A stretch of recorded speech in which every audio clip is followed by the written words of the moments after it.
Olá, alunos, bom dia. Vamos dar continuidade ao nosso conteúdo e eu hoje vim falar para vocês de um composto orgânico chamado proteína. Tá? O termo proteína vem do alemão protein,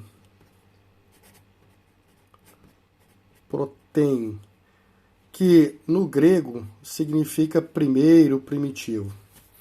Proteína são moléculas orgânicas. Moléculas orgânicas. Na verdade, são macromoléculas, são moléculas grandes. Essas macromoléculas são formadas por unidades menores chamadas aminoácidos. Aminoácidos. Esses aminoácidos é que vão formar uma proteína. Tá? Toda proteína é formada por aminoácidos. Esses aminoácidos, que vão formar todas as proteínas, são compostos por 3 subdivisões. Né? Se a gente desenhar um aminoácido aqui, ó, nós teremos aqui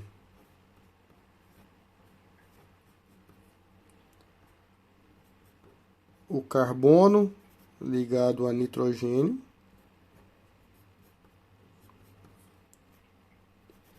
Então nós teremos aqui um aminoácido. Esse aminoácido genérico é formado por 3 subpartes. Essa primeira subparte, onde apresenta uma hidroxila, que nós chamamos de carboxila. Uma parte carboxila. Nós temos uma outra subunidade, que é essa aqui, que é chamado de parte amina do aminoácido. Então, nosso aminoácido é formado por um grupo carboxila e um grupo amina. Tá? Grupo carboxila porque contém essa hidroxila aqui, e o grupo amina porque contém esse grupamento imina aqui, ó, nitrogênio e hidrogênio. E esses dois componentes do aminoácido, eles são invariáveis, eles não mudam. Pode aparecer qualquer aminoácido e esses componentes não mudam. Tá? Sempre serão os mesmos, não há variação nem aqui nem aqui. Na natureza, existem aproximadamente 20 tipos diferentes de aminoácidos. Nesses 20 tipos, essa parte aqui e essa parte aqui não muda. O que muda? Apenas essa terceira parte aqui, que nós chamamos de radical. Tá? O radical é a única parte do aminoácido que irá sofrer alteração. Tá? É a única. Tá? Se nós pegarmos 2 aminoácidos diferentes, vamos colocar aqui o grupamento imina, carbono central, carbono com a hidroxila, o hidrogênio, outro hidrogênio. Esse é o aminoácido. A diferença desse para outro aminoácido está apenas no radical. Ó, carbono central, hidrogênio, hidroxila, CH3. A diferença entre este aminoácido e este aminoácido está apenas no grupo radical. Tá? Então são 20 tipos diferentes de aminoácidos e a única parte que muda entre esses 20 tipos de aminoácidos é o grupo radical. Tá, aqui eu tenho uma subunidade, outra subunidade. A proteína é chamada de polipeptídeos. Por que polipeptídeos? Porque uma proteína é formada por vários, poli quer dizer vários, peptídeo é o nome da ligação entre os 2 aminoácidos. A gente chama de ligação peptídica. Então, para se formar uma proteína, é necessário ligar um aminoácido ao outro aminoácido. Só que o detalhe, esses aminoácidos se ligam por uma ligação específica, e essa ligação recebe o nome de ligação peptídica.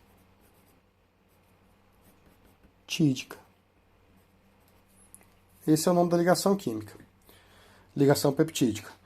Como que ocorre a formação da ligação peptídica?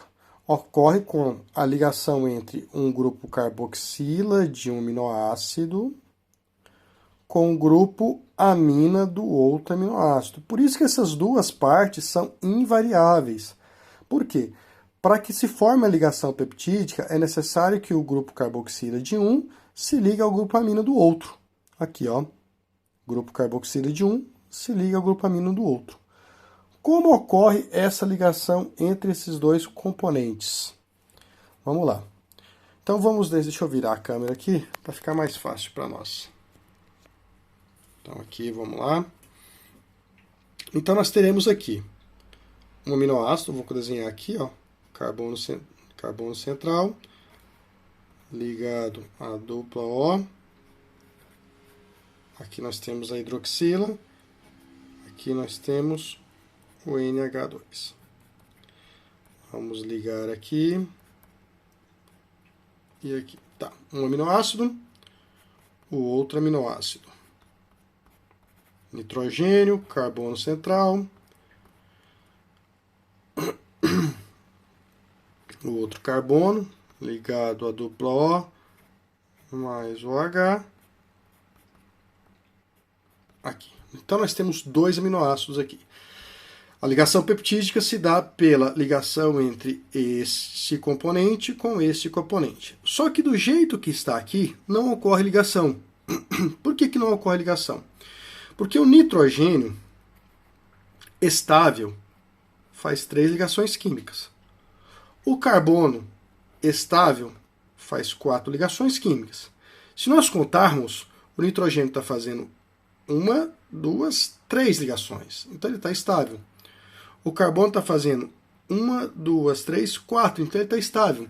Então, para ocorrer a ligação entre os dois aminoácidos, tem que deixar as moléculas instáveis, com menos ligações. Tá? Como que isso ocorre? Ocorre com a atração desse oxigênio aqui com esse hidrogênio aqui. O oxigênio ele é tão eletronegativo, mas tão eletronegativo, que ele rouba esse hidrogênio aqui desse nitrogênio.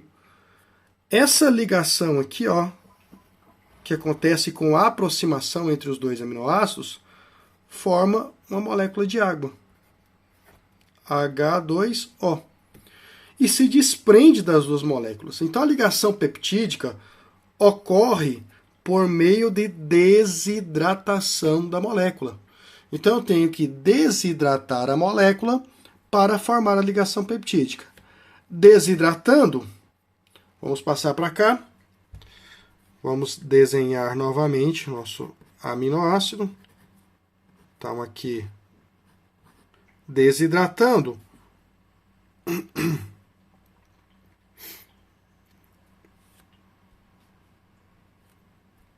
Desidratando aqui nós temos o hidrogênio. E nós temos aqui o seguinte, ó. O carbono está fazendo uma ligação, 2 ligações, 3 com oxigênio aqui, e só. Ele está instável. E o nitrogênio está fazendo apenas 2 ligações aqui, ó.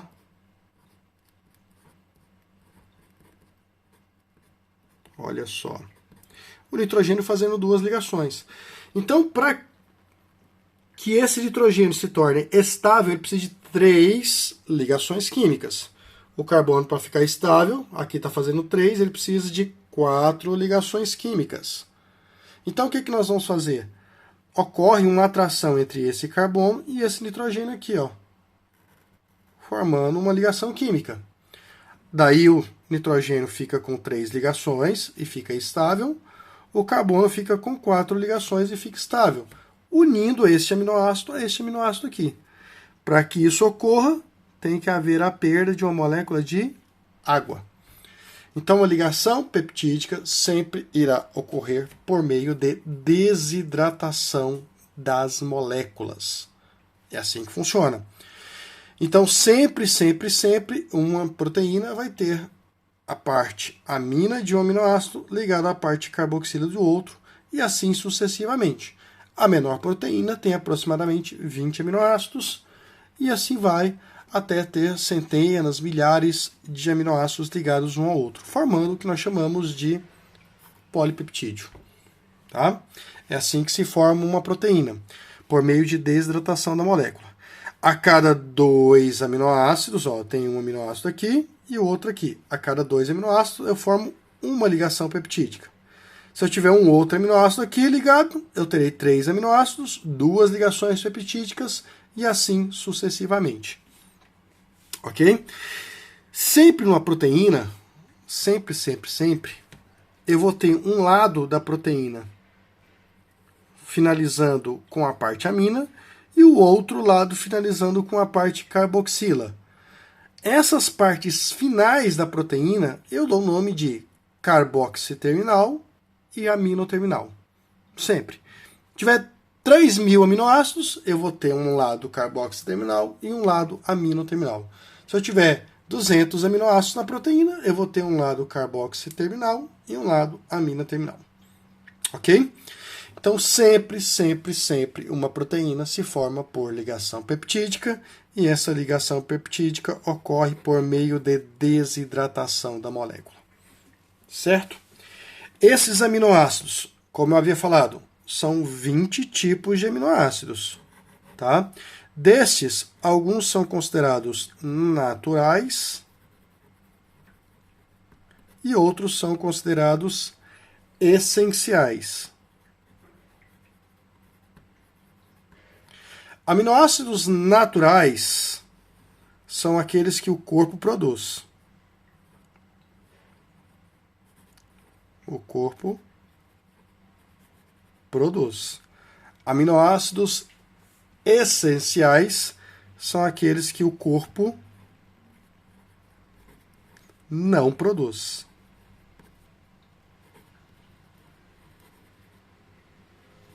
Ok? Então, se o seu corpo produz, você não precisa consumi-los. Se o seu corpo não produz, você precisa consumi-los por meio da alimentação. Então, você adquire esses aminoácidos por meio da alimentação, e isso aqui o seu corpo produz. O seu organismo pega todos esses aminoácidos e produz as suas proteínas. Tá? Então, todas as suas proteínas são formadas por aminoácidos naturais ou essenciais. Esses aminoácidos essenciais e naturais podem variar de espécie para espécie. Por exemplo, um aminoácido que é natural para uma planta, para nós é essencial. Então, esse conceito de natural e essencial pode variar de espécie para espécie. Ok? Aqui eu posso chamar de aminoácido essencial ou não natural. Tanto faz. Tá? Pode aparecer esses dois termos para vocês aí. Ok? Forma espacial da proteína. Forma espacial da proteína.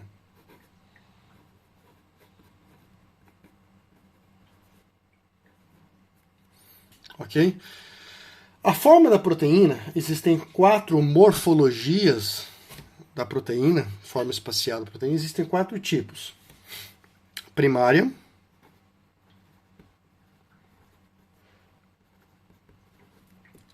secundária,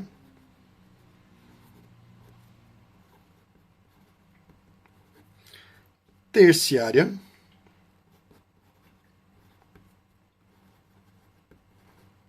e quaternária.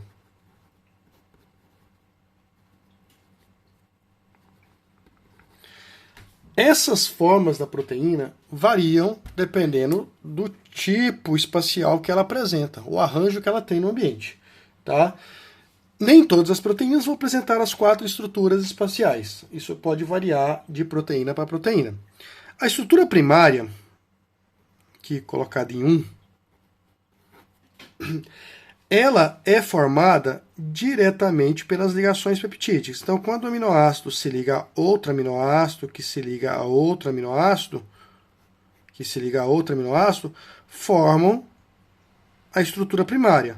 Então, ela é formada por ligações peptídicas. Então, as próprias ligações peptídicas formam a estrutura primária da proteína. Acontece que ocorre uma atração entre as hidroxilas de um aminoácido e o hidrogênio de outros aminoácidos, fazendo com que a molécula fique torcida, tá? Formando o que nós chamamos de estrutura secundária. Então, na prática mesmo, na prática, a proteína não fica nesse formato. Uma hidroxila aqui atrai o hidrogênio essa aqui, uma hidroxila aqui atrai o hidrogênio essa aqui, e assim sucessivamente. Então acaba formando uma torção na molécula, formando a estrutura secundária da proteína. A estrutura secundária da proteína, então, tem uma morfologia em espiral, tá? Fica mais ou menos nesse formato aqui, ó. Esse formato aqui, espiral. Tá? Onde um aminoácido com uma hidroxila atrai o hidrogênio do outro. Tá? Essa atração forma essa estrutura em espiral aqui, tá? Formando o que nós chamamos de estrutura secundária. Essa interação entre os dois aminoácidos nós chamamos de interação de hidrogênio. Interação de hidrogênio.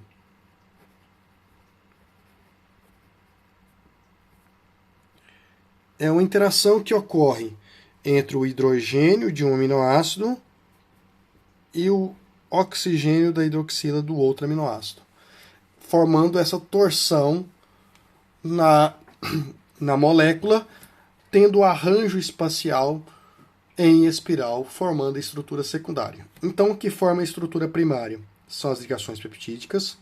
O que forma a estrutura secundária são as interações de hidrogênio aqui. Já a estrutura terciária, aqui representada em 3, ocorre por torções na molécula. Tá?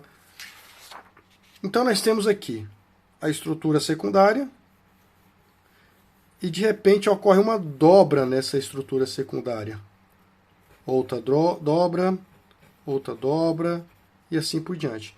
Nessas dobras, eu vou ter uma ligação química entre dois enxofres. 2 átomos de enxofre. Essa ligação entre os 2 átomos de enxofre, chamada de ligação disulfeto, é o que vai formar a estrutura terciária da proteína. Tá? Então, a estrutura terciária é formada por ligações de sulfeto. Ok? Então, eu tenho a estrutura primária sendo formada por ligações peptídicas. Eu tenho a estrutura secundária formada por interações de hidrogênio. E eu tenho uma estrutura terciária formada por ligações de sulfeto. A estrutura quaternária é um conjunto dessas estruturas terciárias. Então, eu tenho aqui, ó, uma estrutura terciária, outra estrutura terciária, outra estrutura terciária, outra estrutura terciária.